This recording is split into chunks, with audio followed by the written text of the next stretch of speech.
Hi friends, మనము పొద్దున్న లేచి భగవంతునికి ప్రార్థన చేస్తాం.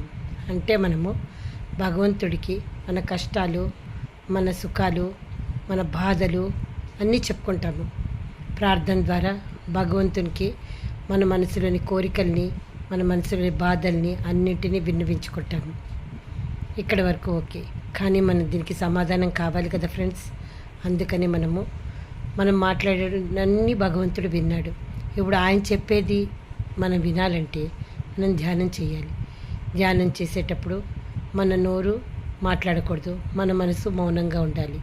సో మనం చేసిన ప్రార్థనకి ఫలితం దక్కాలంటే ధ్యానం చేస్తే తప్పకుండా మనం మొరపెట్టుకున్న అప్లికేషన్స్ అన్నిటికీ ఆ భగవంతుడి నుంచి మనకి సమాధానం దొరుకుతుంది.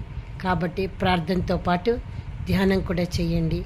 మీ ప్రశ్నలకి సమాధానాలు తెలుసుకోండి.